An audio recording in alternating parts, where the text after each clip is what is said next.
Narcissistic traits versus actual narcissistic personality disorder. Big difference, right? Anybody can have the traits. Not everybody meets criteria for the diagnosis.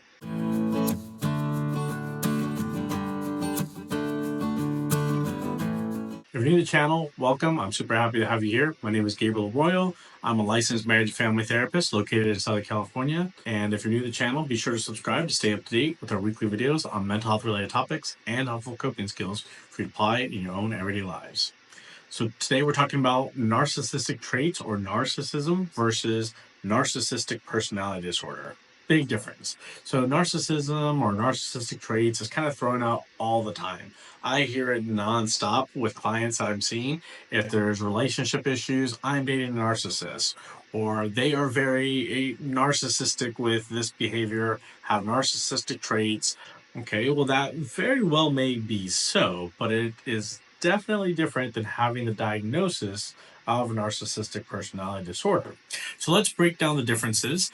Anybody can have narcissistic traits, right? I definitely have some. Right, I am repping this shirt for a reason because this is one of the most iconic media familiar characters that is representing what narcissistic personality disorder would look like, as well as narcissistic traits.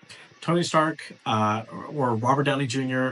in the MCU's version of Iron Man definitely nails this. Great portrayal of what narcissistic personality disorder could look like at times, but then also just traits, right? Because we obviously know he doesn't lack empathy. He's a superhero. He's wanting to save the world, and he's very caring, but kind of hides that with the facade of Tony Stark. And this is where we're going to start looking at narcissistic traits. So narcissistic traits could carry on any of the criteria that I discussed in the previous video. If you haven't watched it, it's linked below on what is narcissistic personality disorder. But just a recap, it's that grandiose sense of self. So Iron Man, once again, always shows it off, that overly confident, grandiose behavior. Preoccupation with a limited success and thinking they're amazing. The belief that they are special. So once again, thinking that they are the best and ultimately something unique to the world, and only align themselves with other people that could be on their level. And then the requirement for excessive admiration, so that constant praise, stroking that ego. A sense of entitlement, so that they belong to something unique and demand certain expectations. And then the interpersonal exploitation, so exploiting others for their own personal gain. Lack of empathy, so not caring or relating to other people. And then envious of others, or believing people are envious of them. And then the arrogant behavior. So that is the official diagnostic criteria. Now, according to the DSM, you have to meet 5 of those symptoms out of the 9 that I just listed off. So once again, not everybody is going to tick off all 5 or all 9 of those. So now maybe you have friends, or maybe in a relationship with somebody that kind of just seems like they just don't care, right? They're just kind of arrogant, they're overly cocky. Now, so maybe it looks like they're lacking that empathy. Maybe they are a little grandiose. Maybe they require that overall entitlement and admiration. Okay, well, that's just 3 things. So it doesn't really meet criteria for the diagnosis. And there's a lot of reasons why people would present this way. So, like I gave the example of Tony Stark. So sometimes it's that facade. So it's that deflection, that defense mechanism, and myself included. Sometimes my ego is kind of fractured and my feelings are hurt. So then I go to this shift of narcissistic traits, right? So that's what that could look like. And there is that big difference. And where this is really going to come into play is how you're going to participate and interact with this individual. Once again, as previously mentioned, if this is a genuine concern, by all means, seek professional advisement to get a genuine evaluation. Right? Just going down the list right now, like I am, doesn't mean that you could diagnose yourself or diagnose anyone else. I don't know who you're comparing to or what you're thinking about yourself, but this is just kind of a guideline, so that way you can take the proper steps and kind of find out what the real answer is. But the traits could definitely be possible for yourself or for others. So when we are dealing with people that are presenting the traits, we're going to handle those traits significantly different than how we would with somebody that genuinely has narcissistic personality disorder. Now, the caveat is most people or individuals that have genuine narcissistic personality disorder probably aren't going to entertain somebody like me addressing that, right? They believe all those things about themselves, so they're probably going to blow out of therapy well before I officially get to tell them, hey, you have narcissistic personality disorder. So that is kind of the catch-22, is that most individuals that genuinely meet this criteria probably aren't going to find out.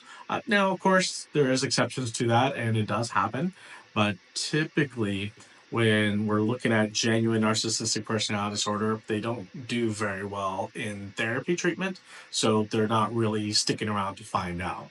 But once again, if we're identifying traits, so if you're in a relationship and somebody's calling you narcissistic, or saying something alluding to they believe you have narcissistic traits, that's significantly different than meeting criteria.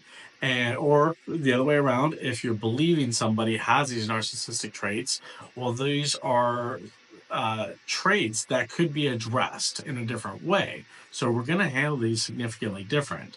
Narcissistic personality disorder with a genuine diagnosis, we definitely can't call that out, because once again, they believe all these things, they're lacking empathy, grandiosity, and then we're going to get into that conflict of what's called that narcissistic rage. When somebody with genuine narcissist personality disorder is called out, they're going to throw down with this, right? They're not going to accept that. They're not going to take it. And that's once again why people with narcissistic personality disorder don't do very well in therapy. Whereas traits, we could definitely address that to say, hey, this hurt my feelings. It seems like you don't care about me. Oh, that's a little bit more over the top arrogant or a little bit overly cocky. That's kind of rubbed me the wrong way. And typically we can kind of diffuse some of those traits. Not all the time, and that requires specific skill sets to do. But I definitely want there to be a differentiation of the two. So once again, narcissism or narcissistic traits is more like the buzz words and identification that happens in kind of social media, media in general, and social relationships. We're calling people out because they're taking a lot of Instagram selfies. They're really trending on social media. They're YouTube creators, right? So people are automatically thinking like, oh, they must be narcissistic because they're super into themselves. Well, they could just be overly confident or just confident in general, which is not a bad thing, right? People that are highly successful usually have that level of confidence. Doesn't mean that they have narcissistic personality disorder. So there is a lot of differences here. And the main things that we're looking for is, can I communicate with this individual? And are they expressing and showing some empathy type of skills?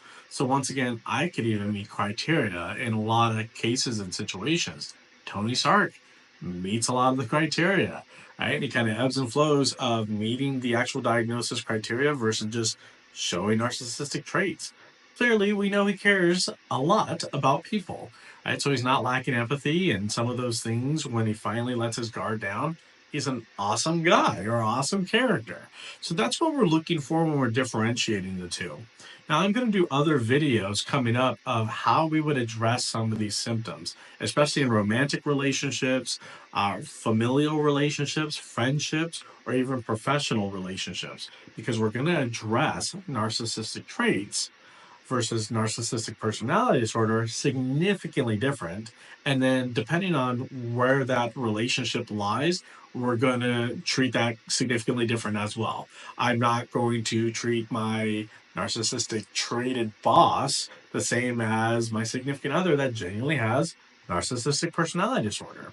And then when we're looking at like gaslighting and interpersonal relationship issues, I'm going to be treating these things differently versus narcissism and narcissistic traits versus an individual that has genuine narcissistic personality disorder. So stay tuned for those upcoming videos. If you're new to the channel, be sure to subscribe to stay up to date with our weekly videos on mental health related topics and helpful coping skills for you to apply in your own everyday lives.